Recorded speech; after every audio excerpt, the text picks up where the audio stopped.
Option trading কোর্সের দ্বিতীয় ভিডিওতে আপনাকে আন্তরিকভাবে স্বাগত জানাই। আমরা প্রথম ভিডিওতে জেনেছিলাম অপশন ট্রেডিং কি এবং কিভাবে কাজ করে সে নিয়ে বিস্তারিতভাবে আলোচনা করেছিলাম। যদি আপনি এখনো পর্যন্ত প্রথম ভিডিও না দেখে থাকেন তাহলে প্রথম ভিডিও দেখে এই ভিডিওটি দেখতে পারেন। চলুন দ্বিতীয় ভিডিও নিয়ে আলোচনা শুরু করা যাক। এখন আমরা অপশন কন্ট্রাক্টের অভ্যন্তরীণ ভাগ অর্থাৎ কল এবং পুট কি এই বিষয় নিয়ে আলোচনা করব। কল অর্থাৎ কল ইউরোপিয়ান এবং পুট অর্থাৎ পুট ইউরোপিয়ান নামে পরিচিত। কলকে শর্টকাটে সিই এবং পুটকে শর্টকাটে আমরা পিই বলে থাকি। সাধারণভাবে সবাই কল এবং পুট নামে চিনি। সর্বপ্রথম অপশন বায়ার্স এর কনসেপ্টে বোঝা যায়। ধরে নিন এবিসি নামে একটি স্টক রয়েছে। আপনার ধারণা অনুসারে এবিসি স্টকের মূল্য বাড়ার সম্ভাবনা আছে, তাই আপনি এবিসি স্টকের কল অপশন কিনে নিলেন। অপরদিকে যদি কোনো স্টকের মূল্য কমার সম্ভাবনা থাকে তাহলে আপনি পুট অপশন কিনে নেবেন। চলুন এই বিষয়টি প্র্যাকটিক্যাল ভাবে দেখিয়ে বিষয়টি ভালোভাবে বুঝে নেওয়া যাক। মোবাইলে যে কোনো একটি সেবি রেজিস্টার স্টক ব্রোকার অ্যাপ্লিকেশন থেকে ডিম্যাট অ্যাকাউন্ট ওপেন করে নিন। অ্যাপ্লিকেশন ওপেন করার পর যদি আপনি টাটা মোটরসের স্টক ভ্যালু দেখতে চান তাহলে আপনাকে সার্চ অপশনে টাটা মোটরস লিখে সার্চ করলে stock option future mutual fund সবগুলো অপশন একসাথে দেখতে পাবেন। বর্তমান সময়ে টাটা মোটরসের স্টক ভ্যালু চলছে 779 টাকা। আপনি মনে করছেন যে এই 779 টাকা ভ্যালুটি বেড়ে 790 টাকা হতে পারে, তাহলে আপনাকে সার্চ অপশনে টাটা মোটরস লিখে এর পাশে ওই পার্টিকুলার স্টক প্রাইস অর্থাৎ 790 টাকা লিখে সার্চ দিতে হবে। সার্চ করার পর যে লিস্টটি আপনারা দেখতে পাচ্ছেন সেখানে একটি পার্টিকুলার ডেটের সাথে কল এবং পুট অপশন লেখা শো করছে। যদি আপনি মনে করেন ভ্যালু 779 টাকা থেকে বাড়তে পারে তাহলে আপনাকে সি অর্থাৎ কল অপশনে ক্লিক করতে হবে। আর এখানে যে ডেটটি শো করছে অর্থাৎ 30শে জানুয়ারি সেটি হলো ওই পার্টিকুলার স্টক প্রাইসের ট্রেডিং অর্থাৎ ট্রেডের এক্সপায়ারি ডেট। এটা স্বাভাবিক যে প্রত্যেক কন্ট্রাক্টের একটি পার্টিকুলার এক্সপায়ারি ডেট থাকে, তাই আপনি যে ট্রেডটি এক্সিকিউট করছেন সেটার একটা এক্সপায়ারি ডেট থাকবে। এখন বর্তমানে 790 টাকার কল অপশনে ক্লিক করার পর আমরা দেখতে পাচ্ছি 16 টাকা 75 পয়সা একটি অ্যামাউন্ট শো করছে। এটি সেই প্রিমিয়াম অ্যামাউন্ট যেটা পেমেন্ট করে আপনাকে অপশন কন্ট্রাক্টটি কিনতে হবে। তবে হ্যাঁ, প্রত্যেক অপশন কন্ট্রাক্ট কেনার জন্য আপনাকে পুরো লট কিনতে হবে। যেমন এখানে বাই অপশনে ক্লিক করার পর যে উইন্ডোটি খুলছে সেখানে দেখতে পাচ্ছি টাটা মোটরসের লট সাইজ দেখাচ্ছে 550টি, অর্থাৎ প্রতি একটি লটে 550টি শেয়ার থাকবে। আপনি যদি একটি লট কিনতে চান তাহলে আপনাকে মোট 9239 টাকা পেমেন্ট করতে হবে। ধরুন আপনি রিলায়েন্স ইন্ডাস্ট্রির পুট অপশন বাই করতে চান। এখন বর্তমানে রিলায়েন্স ইন্ডাস্ট্রি এর স্টক প্রাইস চলছে 1302 টাকা। আপনার ক্যালকুলেশন হিসাবে রিলায়েন্স ইন্ডাস্ট্রির এর স্টক প্রাইস কমার সম্ভাবনা রয়েছে, অর্থাৎ যেখানে প্রাইস কমার সম্ভাবনা থাকে সেখানে আপনাকে পুট অপশন বাই করতে হবে। আর অপরদিকে যেখানে প্রাইস বাড়ার সম্ভাবনা থাকবে সেখানে আপনাকে কল অপশন বাই করতে হবে। আপনি ধরে নিয়েছেন যে রিলায়েন্স ইন্ডাস্ট্রির মূল্য 1302 টাকা থেকে কমে 1280 টাকা হতে পারে, তাহলে আপনাকে সার্চ অপশনে রিলায়েন্স ইন্ডাস্ট্রি 1280 লিখে সার্চ দিলেই পুট এবং কল অপশন এর লিস্ট শো করবে। আপনি যেহেতু প্রাইস কমলে আপনার প্রফিট হবে আপনি এমনটা চান তাহলে আপনাকে পুট অপশনে ক্লিক করতে হবে। এখানে আপনি বাই এবং সেল দুটো অপশন দেখতে পাচ্ছেন। যেহেতু আপনি কিনতে চান এর জন্য আপনাকে বাই অপশনে ক্লিক করতে হবে। এখানে দেখা যাচ্ছে যে 1280 টাকা স্ট্রাইক প্রাইস মূল্য প্রিমিয়াম দেখাচ্ছে 9 টাকা 90 পয়সা এবং এর লট সাইজ দেখাচ্ছে 500টি, অর্থাৎ আপনি যদি একটি লট কিনতে চান তাহলে আপনাকে মোট 4974 টাকা দিতে হবে। যদি আপনি কোনো পার্টিকুলার ইন্ডাইসিস অর্থাৎ উদাহরণ হিসাবে ব্যাংক নিফটি বাই করতে চান তাহলে আপনাকে ব্যাংক নিফটি লিখে সার্চ দিতে হবে। স্ক্রিনে দেখতে পাচ্ছেন ব্যাংক নিফটি এর প্রাইস বর্তমানে 48,540 টাকা চলছে। যদি আপনি মনে করেন এই প্রাইস 48,700 টাকা হতে পারে তাহলে আপনাকে 48,700 টাকার স্ট্রাইক প্রাইসে কল অপশন কিনতে হবে। যেহেতু ব্যাংক নিফটির এর লট সাইজ 15 এবং 48,700 টাকার স্ট্রাইক প্রাইসে কল ভ্যালু চলছে 643 টাকা 35 পয়সা, অর্থাৎ যদি আপনি একটি লট ব্যাংক নিফটিতে কিনতে চান তাহলে আপনাকে 9,678 টাকা দিতে হবে। যদি আপনি ইন্ডাইসিস অর্থাৎ নিফটি 50 ব্যাংক নিফটি সেন্সেক্স ফিন নিফটির উপর ট্রেড করতে চান তাহলে আপনাকে কষ্ট করে সার্চ করার প্রয়োজন হবে না, কারণ প্রত্যেক ইন্ডাইসিসের মধ্যে অপশন চেন থাকে যেখানে প্রত্যেক স্ট্রাইক প্রাইসের লিস্ট দেখতে পাবেন। অপশন চেন কি সে নিয়ে বিস্তারিত আলোচনা করব পরের ভিডিওগুলোতে। সমস্ত ইন্ডাইসিসের মধ্যে ব্যাংক নিফটিতে সবথেকে বেশি ট্রেড হয়ে থাকে আর ব্যাংক নিফটিতে ভোলেটিলিটি অনেকটাই বেশি থাকার কারণে প্রাইস খুব দ্রুত পরিবর্তন হতে দেখা যায়। আর এই জন্য ব্যাংক নিফটিতে যেমন প্রফিট বেশি দেখা যায় ঠিক তেমন লস হওয়ার প্রবণতাও অনেকটা বেশি থেকে যায়। এখানে আর একটি বিষয় আপনাকে জানিয়ে রাখি, বর্তমানে যে স্ট্রাইক প্রাইস চলছে তার যত কাছে স্ট্রাইক প্রাইস আপনি বেছে নেবেন ততই আপনার প্রিমিয়ামের ভ্যালুও বেড়ে যাবে। যেমন 48,700 টাকার স্ট্রাইক প্রাইস চলছে 643 টাকা 35 পয়সা, ঠিক এর ওপর দিকে 48,600 টাকার স্ট্রাইক প্রাইসের প্রিমিয়াম চলছে চলছে 693 টাকা 85 পয়সা। আর আপনি যত দূরের স্ট্রাইক প্রাইস বেছে নেবেন ততই প্রিমিয়াম কমে যাবে। যেমন 48,900 টাকার স্ট্রাইক প্রাইসের প্রিমিয়াম চলছে 544 টাকা 80 পয়সা। এর পাশাপাশি আপনাকে এটাও জেনে রাখতে হবে যে বর্তমানে স্ট্রাইক প্রাইসের যত কাছের স্ট্রাইক প্রাইস বেছে নেবেন ততই তার মধ্যে ভোলাটিলিটি অনেকটাই বেশি থাকবে। আবার অপরদিকে যত দূরের স্ট্রাইক প্রাইস বেছে নেবেন ততই তার মধ্যে ভোলাটিলিটি কমতে দেখা যাবে।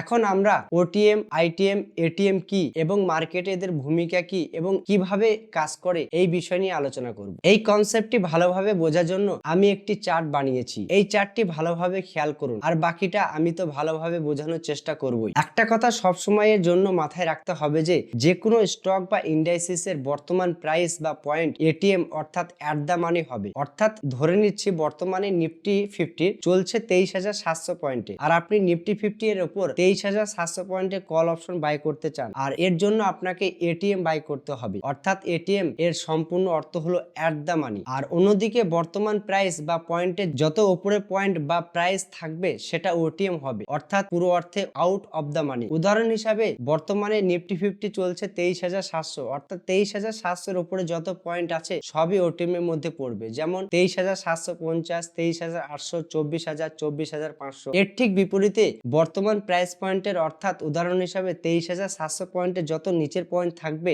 সেইগুলো আইটিএম হবে, সম্পূর্ণ মানে ইন দা মানি। যেমন 23,500, 23,000, 22,500। এখন পর্যন্ত আমরা যে তিনটি বিষয় জানলাম অর্থাৎ এটিএম, ওটিএম, আইটিএম সবগুলোই কল অপশন কেনার পরিপ্রেক্ষিতে বুঝলাম। অর্থাৎ কোনো স্টক বা ইন্ডাইসিস এর মূল্য বাড়ার সম্ভাবনা থাকলে আমরা কল অপশন বাই করে থাকি। আর এর ঠিক বিপরীতে যদি মূল্য কমার সম্ভাবনা থাকে তাহলে আমরা পুট অপশন বাই করব। আর পুট অপশনের ক্ষেত্রে এটিএম, ওটিএম বা আইটিএম এর ব্যাখ্যা সম্পূর্ণ আলাদা হবে। যেমন আমি বলেছিলাম পরিস্থিতি যাই হোক না কেন বর্তমান প্রায় সব সময়ের জন্য এটিএম থাকবে, অর্থাৎ পুট বা কল দুটো ক্ষেত্রে এটিএম এর ব্যাখ্যা একই থাকবে। যেমন ধরে নিয়েছিলাম নিফটি 50 বর্তমান প্রাইস চলছে 23,700 পয়েন্ট আর আপনি যদি 23,700 পয়েন্টে পুট অপশন কিনেন তাহলে আপনাকে এটিএম অর্থাৎ অ্যাট দ্য মানি কিনতে হবে। কিন্তু পুটের ক্ষেত্রে ওটিএম বা আইটিএম এর ব্যাখ্যা কলের বিপরীতের হয়ে থাকে। অর্থাৎ বর্তমান মূল্যে উদাহরণ হিসেবে 23,700 পয়েন্টে যত উপরের দিকে যাবে অর্থাৎ 23,750, 23,800, 24,000, 24,500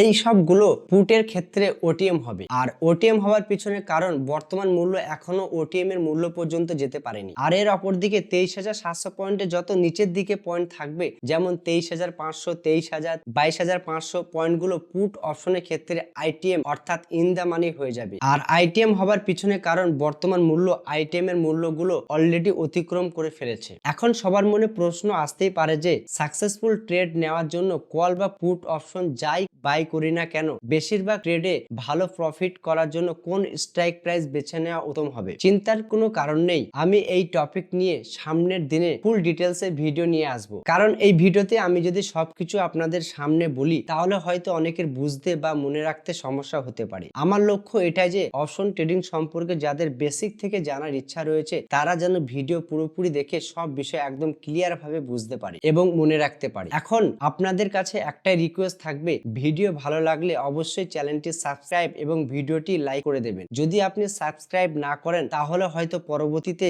গুরুত্বপূর্ণ ভিডিওগুলো ইউটিউব আপনাকে রিকমেন্ড নাও করতে পারে। এরপর যে বিষয়টি নিয়ে বুঝবো সেটা হলো লট সাইজ। কোনো একটি পার্টিকুলার স্টকের অপশন কেনার সময় আমরা কোনোভাবেই একটি মাত্র শেয়ার কিনতে পারবো না। অপশন ট্রেডিং মার্কেটে প্রত্যেকটি স্টকের নির্দিষ্ট লট সাইজ থাকে এবং এটি ভিন্ন ভিন্ন কোম্পানির ভিন্ন ভিন্ন লট সাইজ হয়ে থাকে। তাই কোনো স্টকের অপশন কিনতে হলে আমাদেরকে পুরো লট একবারে কিনতে হয়। যেমন টাটা মোটরস এর লট সাইজ 550, আবার অপরদিকে রিলায়েন্স ইন্ডাস্ট্রি লট সাইজ 500টি। এমন ভাবে ইন্ডাইসিস এর মধ্যে ব্যাংক নিফটি লট সাইজ 15 এবং নিফটি 50 লট সাইজ 75। তবে হ্যাঁ, এটা মনে রাখতে হবে যে কোনো কোম্পানি লট সাইজ কখনোই সারা জীবনের জন্য একই থাকে না। লট সাইজ মার্কেটে পরিস্থিতি অনুসারে পরিবর্তন হতে থাকে। তাই এখানে যে লট সাইজটা দেখাচ্ছে সেটি হলো ওই স্টক বা ইন্ডাইসিস এর অপশন কেনার জন্য মিনিমাম অর্ডার কোয়ান্টিটি, অর্থাৎ এর নিচের কোয়ান্টিটি আপনি কোনোভাবেই কিনতে পারবেন না। যদি আপনি বেশি পরিমাণে কোয়ান্টিটি কিনতে চান তাহলে আপনাকে লটের পাশে যে বক্স রয়েছে এখানে আপনাকে মাল্টিপ্লাই করতে হবে অথবা লট সাইজের সংখ্যা বাড়াতে হবে।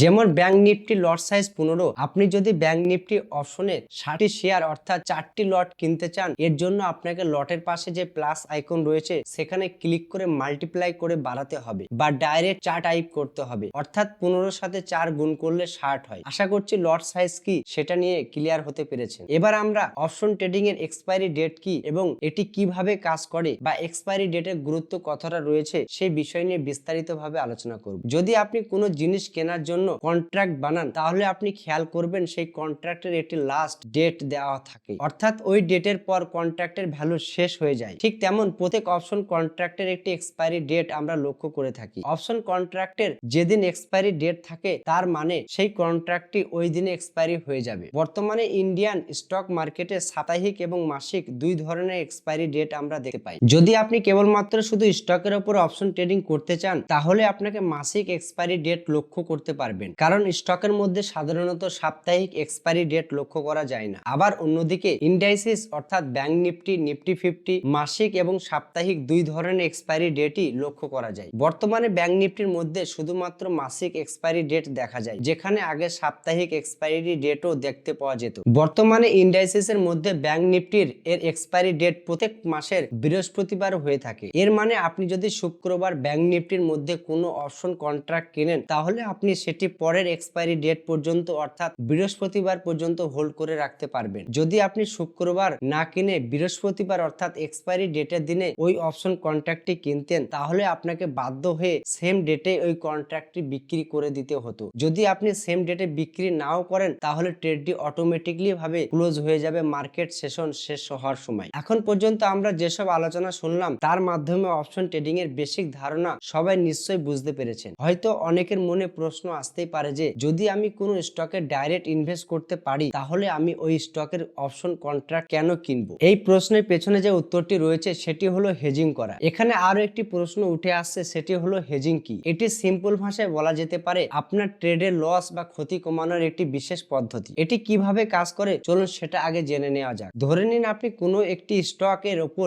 1 লক্ষ টাকার অপশন কিনেছেন। কেনার পর আপনি কোনো একটি সোর্সের মাধ্যমে জানতে পারলেন যে ওই পার্টিকুলার স্টকের ওপর একটি নিউজ রয়েছে যার কারণে ওই পার্টিকুলার স্টকের ভ্যালু হঠাৎ করে বাড়তেও পারে বা হঠাৎ করে অনেকটা কমতেও পারে। এমন অবস্থায় যদি আপনি কোনো রকম রিস্ক নিতে না চান তাহলে আপনাকে ওই পার্টিকুলার স্টকের ওপর পুনরায় 1 লক্ষ টাকার পুট অপশন বাই করতে হবে। এর ফলস্বরূপ যদি মার্কেটে হঠাৎ ওই স্টকের ভ্যালু কমে যায় তাহলে আপনার পূর্বে যে কল অপশনটি বাই করেছিলেন সেটি হয়তো লসে চলবে, কিন্তু পরবর্তীতে যে পুট অপশনটি বাই করেছিলেন সেটি আপনার প্রফিটে শো করবে। আর এর ফলে হয়তো আপনার কিছুটা লস হতেও পারে বা লস রিকভার হয়ে কিছুটা প্রফিটেও চলে আসতে পারেন। যদি এর বিপরীতে শেয়ার মার্কেটে হঠাৎ আপনার নির্বাচিত স্টকের মূল্য বৃদ্ধি পেতে থাকে তাহলে এই অবস্থায় আপনি যে পূর্বে কল অপশনটি কিনেছিলেন সেটি প্রফিটে দেখাবে এবং বর্তমানে যে পুট অপশনটি কিনেছেন সেটি আপনার লসে শো করবে। এই কেসেও আপনার রিস্ক এবং লস দুটোই কমে যাবে। এরপর যে দ্বিতীয় কারণটি রয়েছে যার কারণে কোনো স্টকের ডাইরেক্ট শেয়ার না কিনে অপশন কন্ট্রাক্ট কিনে থাকে সেটা হলো কস্ট এফিসিয়েন্সি। এটি বোঝার জন্য আমি একটি প্র্যাকটিক্যাল উদাহরণ ধরে নিচ্ছি। ধরে নিন আপনি এইচডিএফসি ব্যাংক স্টকের ওপর আপনি একটি শেয়ার কিনতে চান যার বর্তমান মূল্য 1636 টাকা প্রতি শেয়ার অনুপাতে, কিন্তু এখানে যদি আপনি অপশন কন্ট্রাক্ট করেন তাহলে বর্তমানে এইচডিএফসির এর লট সাইজ চলছে 550টি এবং আপনি অপশন চেনের মাধ্যমে 1700 স্ট্রাইক প্রাইসের 9 টাকা 90 পয়সা প্রিমিয়ামে অপশন কন্ট্রাক্ট কিনতে চান যার এক লটের মূল্য পড়বে আনুমানিক 5459 টাকা। অর্থাৎ যেখানে আপনি ডাইরেক্ট শেয়ার কেনার সময় আপনাকে একটি শেয়ার কেনার জন্য দিতে হয়েছিল 1636 টাকা, সেখানে আপনি 5469 টাকায় 550টি শেয়ার কিনতে পারছেন অপশন কন্ট্রাক্টের মাধ্যম দিয়ে। অর্থাৎ অপশন কন্ট্রাক্টে আপনি কম টাকায় বেশি শেয়ার কেনার অধিকার নিতে পারবেন। এরপর তৃতীয় যে কারণটি রয়েছে সেটি হলো হাই ভোলেটাইল। এর মানে অপশন ট্রেডিং এ ভোলেটিলিটি ভীষণ হাই থাকে যার কারণে মার্কেটে যে কোনো মুহূর্তে শেয়ারের মূল্য খুব তাড়াতাড়ি বাড়তে দেখা যায় আবার কমতেও দেখা যায়। এর কারণে আপনি প্রফিট যেমন খুব তাড়াতাড়ি দেখতে পাবেন ঠিক বিপরীতে ট্রেডে লসও খুব তাড়াতাড়ি দেখতে পাওয়া যায়। অপশন ট্রেডিং এর আলোচনা মাঝে এটা বলা আমি কর্তব্য মনে করি যে পরিসংখ্যান অনুসারে 90% অপশন ট্রেডার্স লস করে, অর্থাৎ 100 জনের মধ্যে কেবলমাত্র আনুমানিক 10 জন ট্রেডার্স অপশন ট্রেডিং থেকে প্রফিট বুক করতে পারে আর বাকি 90 জন ট্রেডার্স লসে রান করে। আর যদি আপনি অপশন ট্রেডিং এ লস অনেকটাই কমাতে চান তাহলে আপনাকে অপশন ট্রেডিং ভালোভাবে শিখতে হবে এবং বুঝতে হবে। তাই আগামী দিনে অপশন ট্রেডিং এর উপর যে ভিডিওগুলো আসতে চলেছে সেইগুলো খুবই গুরুত্বপূর্ণ রয়েছে। ভিডিও শুরু থেকে শেষ পর্যন্ত একদম মনোযোগ সহকারে দেখতে হবে। অপশন ট্রেডিং কোর্সের দ্বিতীয় ভিডিও এখানেই সমাপ্ত করছি। আগামী দিনে অপশন ট্রেডিং এর উপর আরো অনেকগুলো ভিডিও আসতে চলেছে। এই ভিডিওগুলো শুরু থেকে শেষ পর্যন্ত মনোযোগ সহকারে সবাই দেখবেন। তাই এখন বিদায় নিচ্ছি, আবার দেখা দেখা হবে পরবর্তী ভিডিওতে। ধন্যবাদ।